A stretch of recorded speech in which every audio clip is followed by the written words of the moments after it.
सही से इम्प्लीमेंट कर पाएंगे तो हम हमारे बिजनेस को राइटली ग्रो कर पाएंगे। आपका ड्रीम बहुत बड़ा है तो आपकी टीम बड़ी होनी ही चाहिए। ओनर के पास 3 स्किल होना बहुत जरूरी है।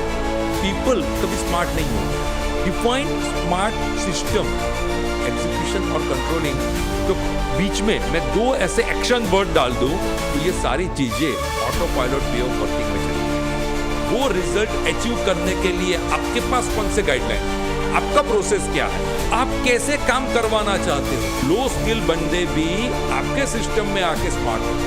स्मार्ट सिस्टम के बिना कोई टीम परफॉर्म कर नहीं सकती है।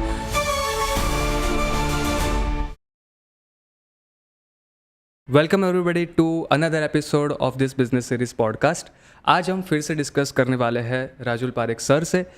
आज हम मेनली फोकस करेंगे टीम पे कि हम टीम को एफिशिएंट कैसे बनाएं, टीम को प्रोडक्टिव कैसे बनाएं, हमें जो काम निकलवाना है वो टीम से कैसे निकलवाएं। वो हम आज डिस्कस करने वाले हैं।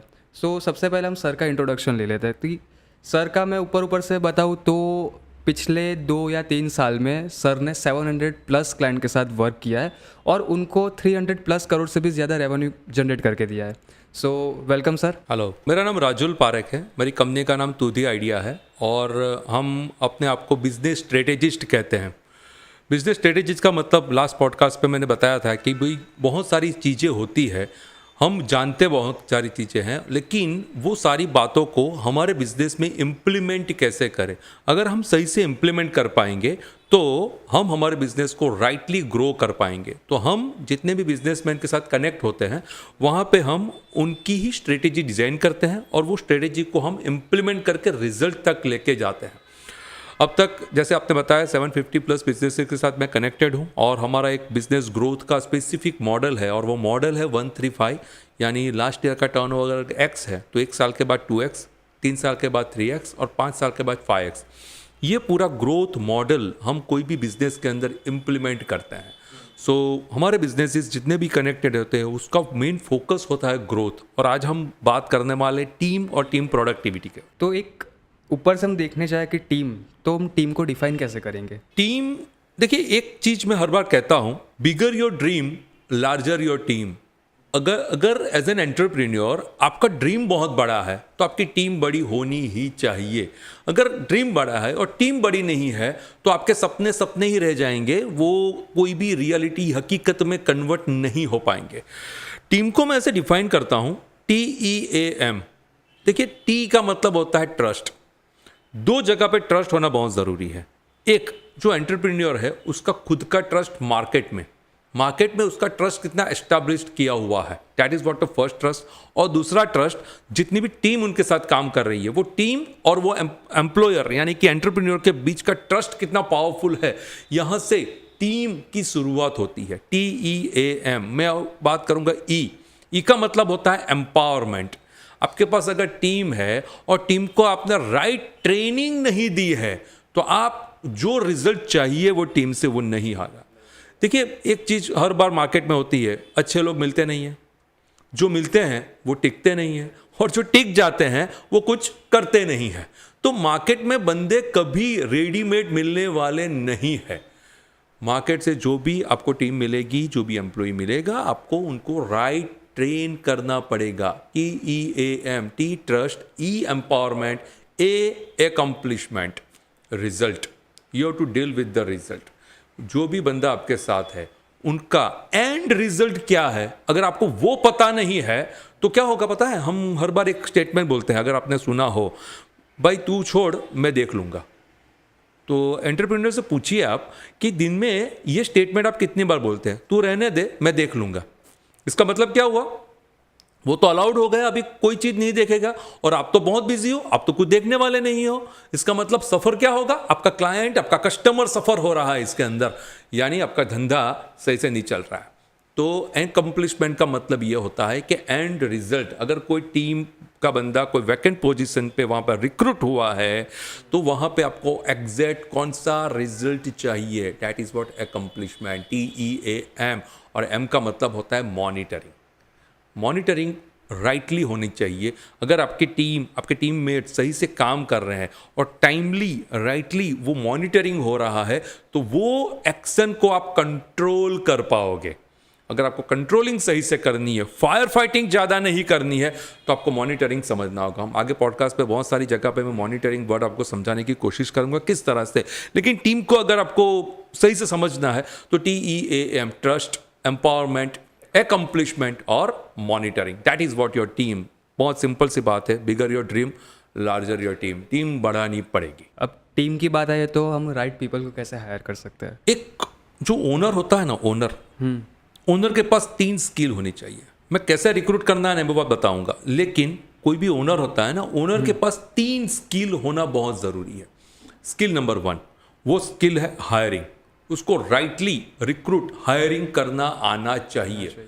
मैं एक सवाल हर बार पूछता हूं कि मान लीजिए कोई आपकी कंपनी में, आपके ऑर्गेनाइजेशन में कोई पोजीशन वैकेंट हो रही है और आपने थोड़ी एडवर्टीजमेंट करी, सोशल मीडिया पे डाला, लोगों को बताया, कहीं ना कहीं आपने बताया कि भाई ये पोजीशन वैकेंट है, कोई मुझे राइट कैंडिडेट चाहिए, तो आपको अप्रोचेस मिलते हैं।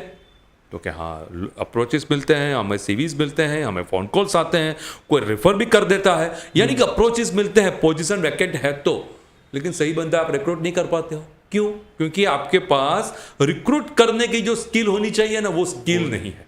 तो 3 स्किल में से पहली स्किल है recruiting. Hiring is the first skill that any entrepreneur should have. दूसरी skill training. Hiring, training, right training चाहिए। जो बंदा आप रिक्रूट कर रहे हो वो बंदे को राइटली आप कुछ ट्रेन नहीं कर पाओगे कि आपको क्या रिजल्ट चाहिए, तब तक वो बंदा आपके ऑर्गेनाइजेशन में सही से काम नहीं कर पाएगा। और तीसरी रिटेनिंग, वो बंदा लंबे समय तक आपके ऑर्गेनाइजेशन में टिके। This is what very important thing. तो कहने का मतलब बहुत क्लियर है कि आपको रिक्रूटमेंट की राइट स्किल सीखनी पड़ेगी और आपके ऑर्गेनाइजेशन के अंदर कौन सी एरिया वैकेंट है, उसका वर्क लोड कैलकुलेशन क्या करना चाहिए, उसका जॉब एग्जैक्टली क्या होना चाहिए, सारी चीज़ों को ध्यान में रखते हुए you have to develop that specific skill to hire a specific person. आपने फर्स्ट स्किल की बात की कि राइट पर्सन को हम कैसे हायर कर सकते हैं। मतलब ऐसी कौन सी जगह है जहाँ पे हमको फोकस करना चाहिए कि फॉर एग्जांपल एक्स पर्सन है, उसमें हमें कौन सी कैपेबिलिटीज़ देखनी चाहिए बिफोर हायरिंग, कि हमारे टीम में फिट होता है, हमारे वर्क में फिट हो सकता है कि नहीं, XYZ।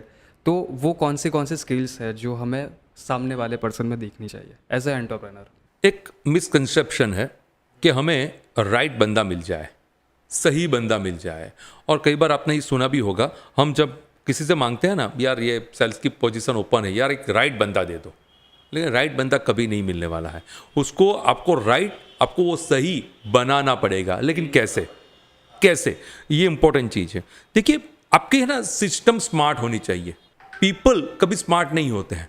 Define smart system, not find smart people. आप स्मार्ट पीपल फाइंड मत करिए, आपके सिस्टम को इतना स्मार्ट बना दीजिए कि कोई भी लो स्किल बंदा भी हो ना, वो सिस्टम के अंदर वो आके आपके लिए काम करना चालू कर दे। मैं थोड़ा टेक्निकल बात करूंगा आपसे। एग्जैक्टली क्या होता है, आपकी जो पोजीशन ओपन है वो पोजीशन के अंदर आपको स्पेसिफिकली क्या काम करवाना है, हम सीधे पहुंच जाते हैं कहां पे? जॉब डिस्क्रिप्शन पे। वहां तक मत पहुंचिए, जॉब डिस्क्रिप्शन से एक लेवल डाउन आ जाइए। You just start defining a task. अगर आपको अकाउंटेंट हायर करना है तो कौन कौन से टास्क करवाने हैं?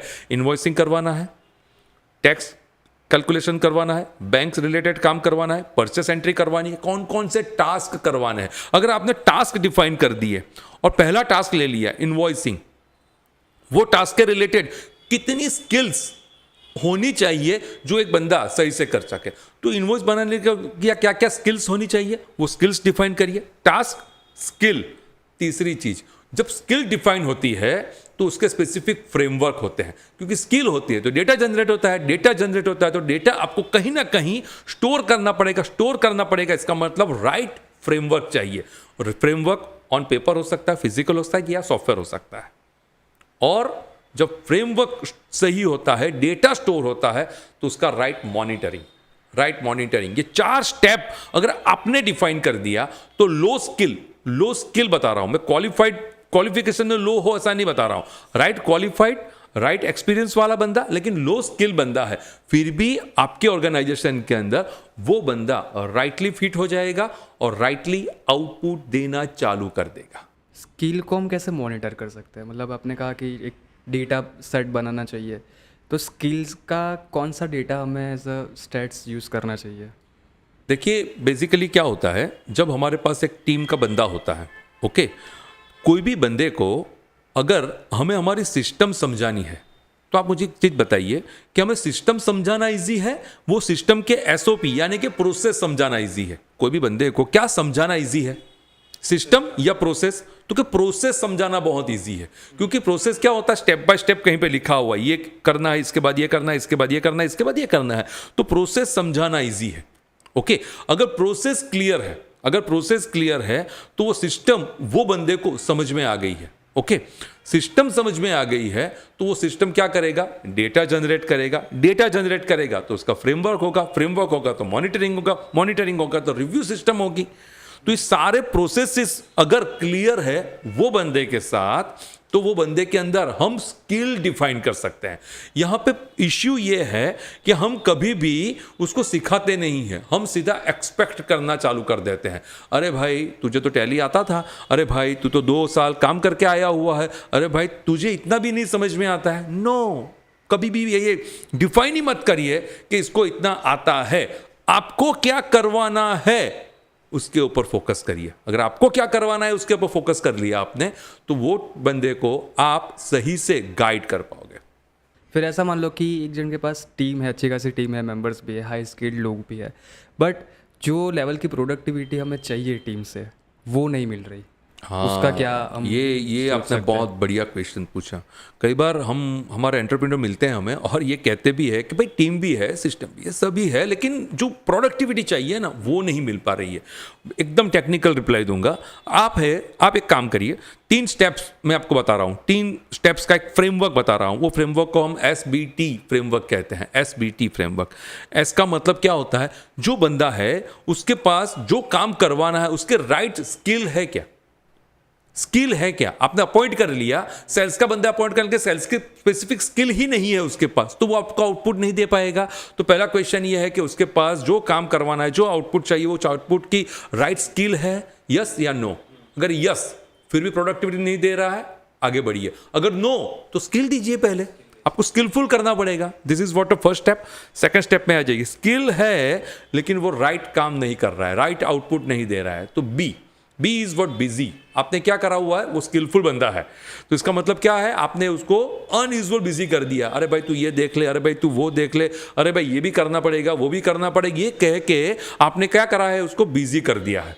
अगर बिजी कर दिया है तो राइट टाइम पर राइट आउटपुट चाहिए वो नहीं दे पाएगा, और वो स्किलफुल बंदा है कभी आपको ना भी नहीं बोलेगा क्योंकि उसको सारी चीजें आती है। स्किल है और आपने बिजी कर दिया है तो अभी आपको आउटपुट नहीं मिलेगा। स्किलफुल है, बिजी भी नहीं है, फिर भी आउटपुट नहीं मिल रहा है। ट्रैक, आपने उसके कोई भी एक्टिविटी या जो भी काम हो रहा है उसको राइटली ट्रैक करना चालू कर दिया है। कितने टाइम में कितना काम हुआ, क्या काम करना था, कहाँ तक पहुँचे, राइटली ट्रैक करना चालू कर दिया। अगर आपके पास टीम है और टीम की प्रोडक्टिविटी नहीं आ रही है तो आपको 3 स्टेप से आपको पास होना पड़ेगा। नंबर 1, स्किल डिफाइन करिए, अगर है या नहीं है तो आगे बढ़िए, नहीं है तो सिखाइए। बिजी नहीं कर रखा है या आपको ट्रैक नहीं कर रहे हैं। देखिए मैंने बहुत सारी चीज़ों में ये ऑब्जर्व किया हुआ है, टीम का प्रॉब्लम होता ही नहीं है। जितने भी चैलेंजेस होते हैं वो ओनर एंटरप्रेन्योर की साइड से होते हैं। अगर हमने वहां पे काम करना शुरू कर दिया तो टीम से जो आउटपुट चाहिए वो आउटपुट मिलना शुरू हो जाएगा। फिर आपने जो ट्रैक वाला बोला, तो एकदम सिंपल लैंग्वेज में, अब बहुत सारे बिजनेस ओनर्स के पास सॉफ्टवेयर की नॉलेज नहीं होती, लोग मोस्टली एक्सेल शीट से ज़्यादा फेमिलियर होते हैं। तो एक जो फॉर्मेट कहते हैं ट्रैकिंग का फॉर्मेट, वो आप शेयर कर सकते हो तो ज़्यादा बेटर रहेगा हमारी ऑडियंस के लिए। मतलब एक एक्सेल में टेबल फॉर्मेट कि कौन कौन सी चीज़ें हमें ध्यान में रखनी चाहिए, या फिर जो टास्क दिए वो टास्क कंप्लीट हुए कि नहीं, फिर आगे क्या करना है, ब्रेनस्टॉर्म करना है या कोई वर्क करना है, उसके बेसिस पे। देखिए मैं फिर से ओनर की बात करूंगा। मैं ओनर का बंदा हूं, टीम का बंदा नहीं हूं। मैं ओनर को प्रिपेयर करता हूं टीम से प्रोडक्टिविटी कैसे लेनी है। ओके, तो मैं ओनर का बंदा हूँ। देखिए, जब हम ओनर से मिलते हैं तो अगर मैं उनसे पूछना चालू कर दूं कि आपका टर्नओवर क्या है, तो बताएगा वो। मैं बता दूं कि भाई आपका ओवरहेड्स कितना है, बताएगा वो। मैं बता दूं कि क्रेडिट कंट्रोल उगरानी कितनी बाकी है मार्केट से, बता देगा वो। मैं बताऊं नेक्स्ट क्वार्टर का टारगेट क्या है, बता देगा वो। कोई डेटा, जितना भी डेटा मैं पूछ रहा हूं, वो सारे डेटा वो बता सकता है। थोड़ा डेटा देने में थोड़ा टाइम लग सकता है, लेकिन सारे डेटा अवेलेबल है। जो भी डेटा होते हैं ना, वो ये डेटा कौन से है? एक्चुअल डेटा है। एक्चुअल डेटा का मतलब जो है वो यही है, हमने कुछ नहीं किया हुआ है। This is what the data as it is. Okay, अब मेरा क्वेश्चन ये है, ये जो डेटा जनरेट हुआ, वो जनरेट होने के लिए आपने पास्ट में कोई ऐसा डेटा डिफाइन किया था, उसके अगेंस्ट में ये डेटा बन रहा है। मान लीजिए मैंने पूछा कि टर्नओवर कितना है, आपने बोला 2 करोड़, तो आपने 1 साल पहले डिफाइन किया था कि 2 करोड़ होने चाहिए और 2 करोड़ हुए, या 3 करोड़ होने चाहिए 2 करोड़ हुए। मैं बताऊँ ओवरहेड्स कितना है, तो कि 4 लाख रुपये महीने का, तो आपने डिफाइन किया हुआ था कि मेरा ओवरहेड 3.5-4 लाख होना चाहिए और 4 लाख हुआ, तो कि नहीं, ऐसा तो कहीं पे डिफाइन नहीं किया हुआ है। तो मैं ओनर को ये समझाने की कोशिश करता हूं कि अगर टीम के पास आपको डेटा या ट्रैक करना है, तो आपके पास 2 टाइप के डेटा होने चाहिए। पहला डेटा, और वो डेटा है प्रपोज, यानी कि प्लान डेटा। प्लान डेटा, ये डेटा चाहिए, और स्पेसिफिक टाइम में कितने डेटा जनरेट हुए। और ये gap management is a skill. Gap management is a skill, और ये gap management is a monitoring. ये गैप मैनेजमेंट, ये ट्रैकिंग सिस्टम है। अगर आपने इसके ऊपर फोकस करना चालू किया, अगर अभी क्या हो रहा है, क्या हुआ, तो कि ये हुआ, लेकिन ये चाहिए कितना था वो पता ही नहीं है, तो ट्रैक कैसे करोगे? कोई हमारे पास ट्रैक करने के लिए कोई बेस ही नहीं बन रहा है। तो बेस बनाने के लिए हमें क्या करना पड़ेगा? प्लान, यानी कि गोल डेटा, प्लान डेटा, और प्लान डेटा के अगेंस्ट में एक्चुअल डेटा, उसका गैप एनालिसिस। तो ओनर को थोड़ा फ्री होना पड़ेगा, ओनर को थोड़ा प्लान करना पड़ेगा, और ओनर को कॉन्सेंट्रेट करना पड़ेगा कि what exact output that he wants. अगर वहां तक क्लियर हो गए तो वो टीम को राइटली ट्रैक कर पाएंगे, और टीम वो ट्रैकिंग के अकॉर्डिंग उनकी खुद की अकाउंटेबिलिटी भी सेट कर पाएंगे।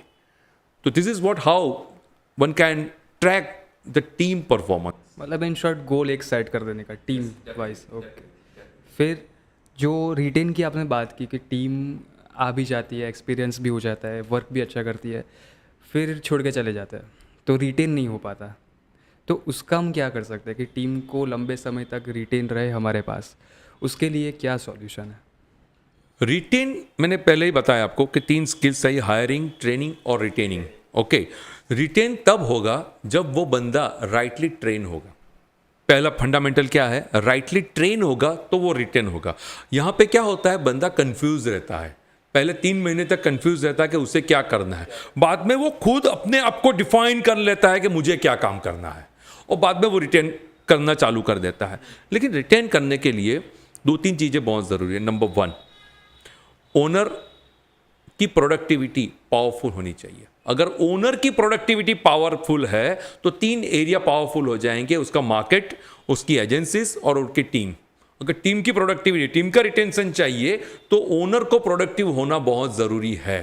कई बार मैं एक एग्जांपल देता हूं, लोग छोड़ते हैं ना, इसका एक एग्जांपल देता हूं कि आपने एक प्रोडक्शन मैनेजर अपॉइंट कर लिया, आपने बोल दिया 30,000 पगार है और आपका काम चालू, 30,000 सैलरी में आपने अपॉइंट कर लिया, और वो सुबह आता है, 1 बजे खाना खाने जाता है बाइक पे सीधा, और 1:30-2 बजे आता है, फिर से अपना काम करता है, 6 बजे निकल जाता है, जब बढ़िया से काम कर रहा है।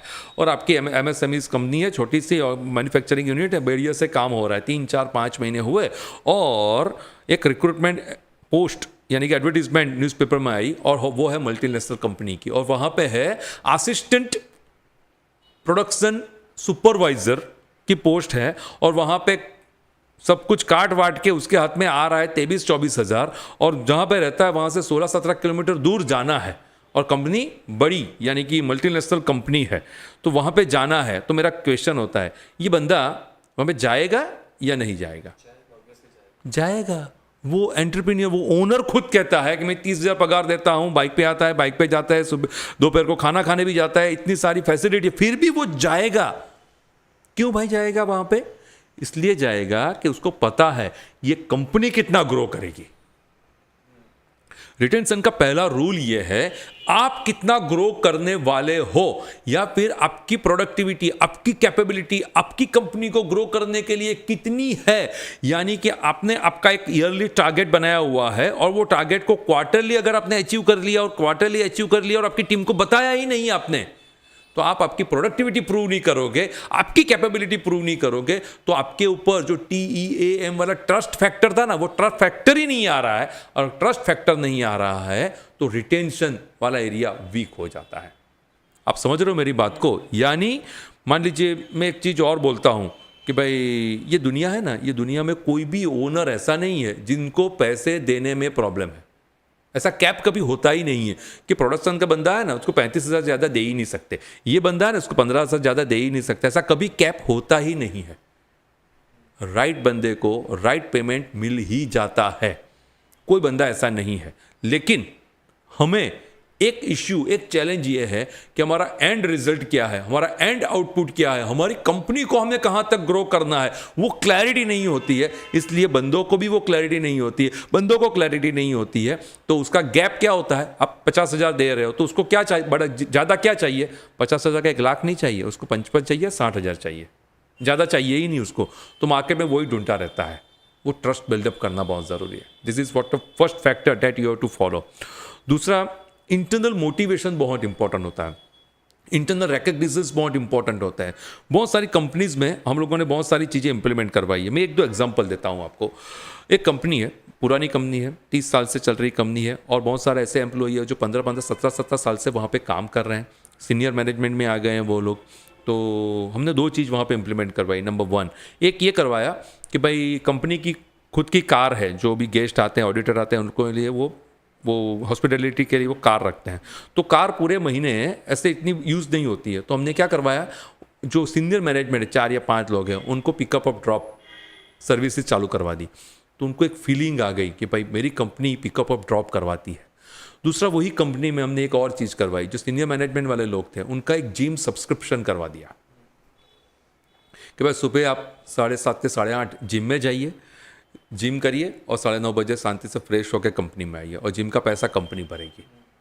तो बहुत सारे ऐसे मोटिवेशंस होते हैं, बहुत सारे ऐसी चीज़ें होती है कि लोगों को ये लगना चाहिए कि कंपनी उनके बारे में सोच रही है। Importance feel yes.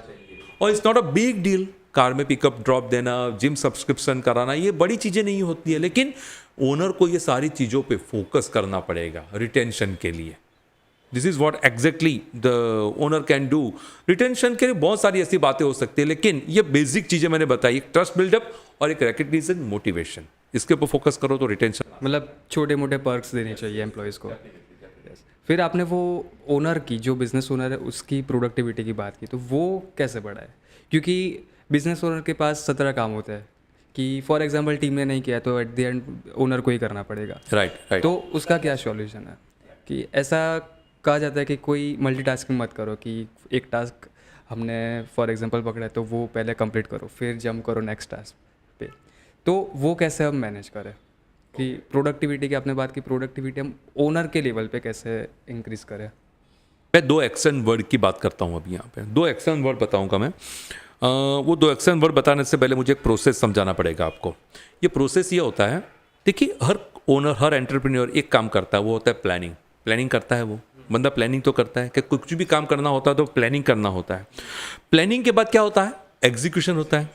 प्लानिंग के बाद सीधा एग्जीक्यूशन होता है और एग्जीक्यूशन के बाद क्या होता है? कंट्रोलिंग एक्टिविटी होती है। इसका मतलब एग्जीक्यूशन स्टार्ट हुआ, वहाँ पे कोई ना कोई चैलेंजेस आती है, कुछ ना कुछ तकलीफें आती है, चैलेंजेस आती है।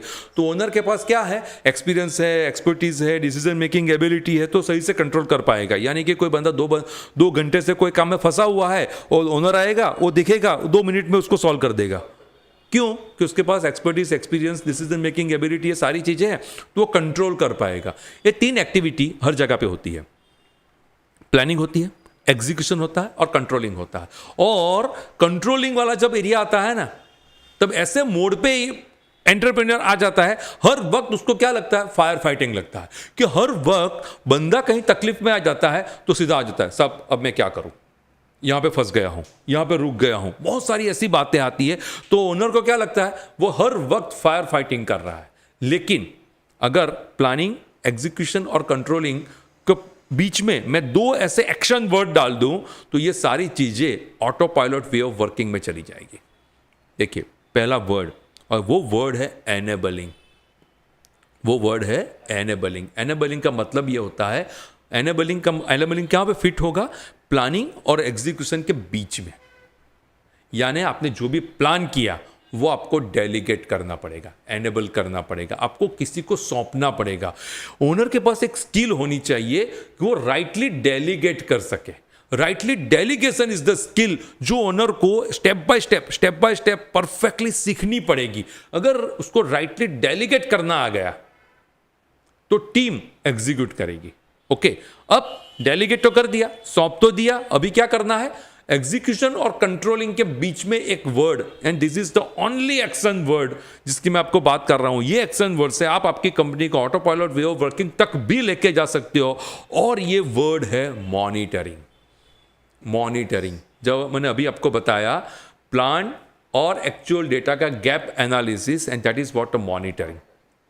ट्रैक, एनेबलिंग और मॉनिटरिंग, ये 2 स्किल अगर आपने सीख ली तो आप फायर फाइटिंग से बाहर निकल जाओगे और राइटली आउटपुट आपके बंदों से आप ले पाओगे। तो ये 2 चीज कोई भी ओनर को, कोई भी एंटरप्रेन्योर को पहले सीखनी चाहिए, एनेबलिंग और मॉनिटरिंग। यानी कि 5 स्टेप समझ लीजिए। तो पहला स्टेप हो गया प्लानिंग, दूसरा स्टेप हो गया एनेबलिंग, तीसरा स्टेप हो गया एग्जीक्यूशन, चौथा स्टेप हो गया मॉनिटरिंग, और 5वां स्टेप हो गया कंट्रोलिंग।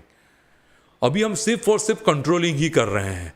कंट्रोलिंग करना है, लेकिन मॉनिटरिंग के बाद प्लान्ड और एक्चुअल डेटा का data analysis, and that is what exactly dashboard management system, auto pilot way of working. फिर आपने डेलीगेशन जो कहा, तो सही से राइट वे कौन सा है डेलीगेशन? ओके, देखिए डेलीगेशन 2 टाइप के होते हैं। एक प्रोसेस ओरिएंटेड होता है और एक रिजल्ट ओरिएंटेड होता है। आपके पास 2 टीम होती है, एक कोर टीम होती है और एक एग्जीक्यूशन टीम होती है। कोर टीम को आप रिजल्ट ओरिएंटेड डेलीगेट कर सकते हो, और जो आपके पास एग्जीक्यूशन टीम है, डूयर्स है, उनको आप प्रोसेस ओरिएंटेड डेलीगेशन कर सकते हो। ये सिंपल सी बात हो गई। एक बार फिर से मैं टेक्निकल जाऊंगा, क्योंकि टेक्निकल समझना बहुत ज़रूरी है। देखिए, कोई भी इफेक्टिव प्रोडक्टिव डेलीगेशन करना है तो आपको फिर से 5 स्टेप याद रखने पड़ेंगे। देखिए, बहुत सारी चीज़ें यहाँ पे मैं ऐसी बात कर रहा हूँ जो टेक्निकल है, और टेक्निकल चीज़ें बहुत ज़रूरी होती है, क्योंकि बात करने से अच्छा है कि टेक्निकली 1 या 2 चीज़ समझ लें हम। 5 स्टेप्स बहुत इंपॉर्टेंट है डेलीगेशन के लिए। पहला step, keep eye on the result. आपको वो टास्क के लिए एंड रिजल्ट क्या चाहिए। मेरा हर बंदों के साथ एक ही क्वेश्चन होता है, क्या रिजल्ट चाहिए। प्रोसेस बाद में आती है, लेकिन रिजल्ट तो डिफाइन करिए। वो रिजल्ट के लिए आप प्रोसेस डिफाइन कर सकते हो। तो first step is what, keep eye on the result. क्या रिजल्ट चाहिए। Number 2, guideline. वो रिजल्ट अचीव करने के लिए आपके पास कौन से गाइडलाइन है, आपका प्रोसेस क्या है, आप कैसे काम करवाना चाहते हो। कई बार हमने ऐसी चीजें सुनी है कि भाई तू देख ले भाई, मुझे तो रिजल्ट से मतलब है, तू रात को कर, दिन को कर, 1 घंटा कर, 2 घंटा काम कर, मुझे कोई फर्क नहीं पड़ता, आई वॉन्ट रिजल्ट। तो ये एटीट्यूड एकदम गलत एटीट्यूड है, और बहुत सारी जगह पे हमने ये एटीट्यूड देखा हुआ है। इससे काम नहीं होगा, कभी नहीं होगा। इसका मतलब बहुत क्लियर सा ये है, keep eye on the result and guideline. You have to define a process. ये काम कैसे करवाना है। प्रोसेस के बाद आती है रिसोर्स। वो काम करने के लिए जितने भी रिसोर्स लग रहे हैं, वो रिसोर्स सही से लैपटॉप तो दे दे भाई, मोबाइल तो दे दे, इंटरनेट कनेक्शन तो दे दे, बढ़िया सी चेयर और कैबिन या टेबल डेस्क तो दे दे। बहुत बेसिक रिसोर्स से भी वो बंदा सफर कर रहा होता है। बहुत सारी जगह पर हमारा ऑब्जर्वेशन है ये। सो पहला स्टेप रिजल्ट, दूसरा स्टेप गाइडलाइन, तीसरा स्टेप रिसोर्स, सही रिसोर्स दीजिए, चौथा स्टेप, और वो स्टेप है रिस्पॉन्सिबिलिटी। यानी कि जो HR का फंडामेंटल है, KPA, KRA, जॉब डिस्क्रिप्शन वाला बंद, कि भाई वो बंदे को पता है कि मेरे पास रिजल्ट क्लियर है, मेरे पास वो काम करने का गाइडलाइन क्लियर है, वो काम करने के जितने रिसोर्स चाहिए वो भी क्लियर है। अब मेरी जवाबदारी बन रही है कि मुझे वो रिजल्ट तक जाना है, यानी कि अकाउंटेबिलिटी वाला एरिया जहां पे आप उसका परफॉर्मेंस इवोल्यूएट कर पाओ। This is what the 4th step and last, evaluation. क्या काम हुआ, monitoring, right monitoring and right review, performance. यानी कि 5 step process, keep eye on the result, guideline, number 3 resource, number 4 responsibility यानी नंबर 5 इवैल्यूएशन यानी कि मॉनिटरिंग रिव्यू। ये सारी चीज़ों पे ओनर को फोकस करना पड़ेगा। देखिए मेरी बात घूम फिर के ओनर पे जाएगी, मैं बात कर रहा हूँ टीम की लेकिन मेरी बात जाएगी ओनर के ऊपर, क्योंकि प्रिपेयर टू ओनर को ही होना है। क्यों? क्योंकि bigger your dream larger your team. आपको ड्रीम आपका बड़ा है तो आपको इस तरह से सिस्टम, स्मार्ट सिस्टम बनाने पड़ेंगे कि लो स्किल बंदे भी आपके सिस्टम में आके स्मार्ट हो जाए। This is what exactly delegation process ये है, 5 स्टेप वाला। इसके ऊपर फोकस करना बहुत ज़रूरी। And with this perfect way of delegation हम व्हाट इफ हमें बिजनेस को ऑटो पायलट मोड पे करना है, सही से हमारी टीम है, एक्सपीरियंस टीम है, डेलीगेशन भी हम करते हैं, बट ऑटो पायलट नहीं है। कहीं पे जो लैक हो रहा है वो स्पेस है वो फिल कैसे करो और हमारे बिजनेस को ऑटो पायलट मोड पे कैसे चलाए। ओके, बहुत सारी जगह पे हम लोग ये ऑब्जर्व करते हैं, सिस्टम भी है, टीम भी है, लेकिन auto pilot way of working में हम नहीं जा पा रहे हैं। देखिए 3 सेट जो मैंने लास्ट पॉडकास्ट में भी बताया था, एक बार फिर से मैं रिपीट कर रहा हूँ, 3 सेट बहुत इंपॉर्टेंट है। Number 1 and that is what a mind set, this is what a first set and that is what a mind set. Owner का माइंड सेट ये चाहिए कि हमारी कंपनी सिस्टमाइज चले। ओनर का माइंडसेट ये चाहिए कि हमारी कंपनी डेटा एनालिटिक्स के साथ चले। ओनर का माइंडसेट ये चाहिए कि राइटली यानी कि प्रेडिक्टेबल एंड कंसिस्टेंट ग्रो करे। ओनर का माइंडसेट ये चाहिए कि हमारी टीम राइट प्रोडक्टिविटी के साथ काम करे। This is what the first set that any owner should have. Number 2 skill set. ये सारे काम करने के लिए स्पेसिफिक स्किल्स ओनर को डिफाइन करने होंगे। जो सारी बातें हमने अभी तक करी, जो सारे स्किल्स वो डिफाइन करने पड़ेंगे। और लास्ट बहुत ही important set and that is what tool set. Tool set का मतलब होता है फ्रेमवर्क। टूल सेट का मतलब होता है फ्रेमवर्क। फ्रेमवर्क का मतलब होता है कोई सॉफ्टवेयर हो सकता है, CRM हो सकता है, ERP हो सकता है, अकाउंटिंग सॉफ्टवेयर हो सकता है, HR के मॉड्यूल्स हो सकते हैं। बहुत सारे टूल की रिक्वायरमेंट है। आप एक चीज़ ऑब्जर्व करोगे तो बहुत सारी जगह पे टूल होते हैं। यानी मान लीजिए एक एग्जांपल देता हूँ कि भाई tally is the very known tool for any MSME। भाई टैली है तो कि हाँ टैली तो है हमारे पास, पर टैली ऐसा टूल है जहाँ पे अगर आपने एक डेटा एंटर करा, वो डेटा को आप बहुत अलग अलग तरीक़ों से मैनिपुलेट करके आपके रिपोर्ट्स तक लेके जा सकते हो। लेकिन टैली का कितने परसेंटेज यूज़ हो रहा है वहाँ पे? हार्डली 20%। टैली का जो पोटेंशियल है उसका हार्डली 20-25% वो एंटरप्रेन्योर यूज़ कर रहा है। इसका वो टूल सेट अगर राइट टूल है और राइट टूल का राइट यूटिलाइजेशन हो रहा है तो अभी आपकी company auto pilot way of working तक जाएगी। कई बार ऐसे इंसिडेंट सुनते हैं, हमने बहुत सब कुछ कर लिया लेकिन कुछ हमारे यहाँ पे एप्लीकेबल नहीं है। अरे नहीं, टूल यूज़ किया लेकिन राइटली डेटा एंटर नहीं करे, राइटली डेटा एंटर करके उसको राइटली ट्रैक नहीं किया, राइटली ट्रैक नहीं किया तो राइटली रिव्यू नहीं किया, रिव्यू करने के बाद वो परफॉर्मेंस चेक करना है, परफॉर्मेंस इवोल्यूशन करना है, वो काम नहीं किए। ये सारी स्किल्स तो डेवलप ही नहीं करी। टूल आ गया लाख रुपये का, लेकिन जो स्किल्स डेवलप करनी थी वो नहीं करी, तो आपकी कंपनी कभी autopilot way of working में नहीं जाएगी। और मैं हर बार कहता हूं auto pilot way of working का मतलब ये है कि आपको आपकी कंपनी को अभी ग्रो नहीं करना है, आपको आपकी कंपनी को अभी स्केल करना है। People start working for you. आपको काम नहीं करना है, आपकी टीम आपके लिए काम करे, लेकिन वो कब करेगी? जब आपके पास स्मार्ट सिस्टम होगी। स्मार्ट सिस्टम के बिना कोई टीम परफॉर्म कर नहीं सकती है। जितनी भी कंपनी ग्रो हुई है, जितनी भी कंपनी यूनिकॉर्न बनी हुई है, वहाँ पे आप देखिए वहाँ पर राइट सिस्टम्स हैं और राइट सिस्टम में लोगों को लगाया गया है। लोगों को लाने के बाद सिस्टम नहीं बनी है, पहले सिस्टम बनी है, बाद में टीम आई है। लेकिन ये फंडामेंटल हम चूक जाते हैं। हम लोगों को हायर करना, लोगों को लेना, सैलरी डिसाइड करना, उसका पैसा काटना, उसको परफॉर्म करवाना, ये सारी चीज़ों से बाहर ही नहीं निकलते। तो ये 3 सेट से हम बाहर निकल जाते हैं और 3 सेट से जब बाहर निकलते हैं तो हमारी कंपनी कभी autopilot way of working में नहीं जा पाएगी। So thank you sir for sharing this valuable information about team. Next podcast में हम लोग डिस्कस करेंगे about marketing and sales. Yes.